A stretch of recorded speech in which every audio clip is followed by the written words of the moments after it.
Female କ୍ୟାଣ୍ଡିଡେଟ୍‌ଙ୍କ ପାଇଁ ଆସିଗଲା ନିଯୁକ୍ତି। ଏହି ନିଯୁକ୍ତିଟି ଆସିଛି 15/7/2024ରୁ। ଏହାର ଲାଷ୍ଟ ଡେଟ୍ ରହିଛି 26/8/2024। ଆବେଦନର ଶେଷ ତାରିଖ 26/8 ରହିଛି।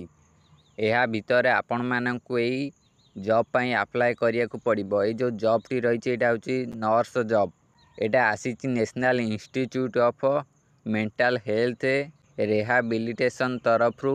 ଏହି ରେଜୁମେଣ୍ଟଟି ବାହାରିଛି NIMHR ତରଫରୁ।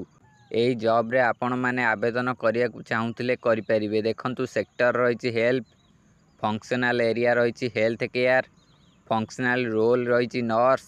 ଦେଖନ୍ତୁ, ଏଜୁକେସନ୍ କ୍ୱାଲିଫିକେସନ୍ କ'ଣ ରହିବା ଦରକାର। Education qualification diploma after 12th ପରେ ଆପଣ ଡିପ୍ଲୋମା କରିଥିବା ଦରକାର। ଏହାପରେ ଦେଖନ୍ତୁ, ଏଠି ଜବ୍ ଲୋକେସନ୍ ରହିଛି ଇଣ୍ଡିଆରେ ଆପଣଙ୍କର ଯେକୌଣସି ସ୍ଥାନରେ ପୋଷ୍ଟିଂ ହୋଇପାରେ। ଏହାପରେ କି ସ୍କିଲ୍‌ରେ ଦେଖନ୍ତୁ କ'ଣ ଲେଖିଛି। ସ୍କିଲ୍‌ରେ ଲେଖିଛି empowerment persons disabilities rehabilitation NIMHR। Gender professions any ମାନେ ମେଲ୍ ଫିମେଲ୍ ବୋଥ୍ ଏଥିରେ ଆବେଦନ କରିପାରିବେ। ଏହା ସହିତ ଏକ୍ସ ସର୍ଭିସମ୍ୟାନ୍ ପ୍ରିଫର୍ଡ ୟେସ୍ ରହିଛି। ନମ୍ବର ଅଫ୍ ଓପନିଂ 1 ରହିଛି।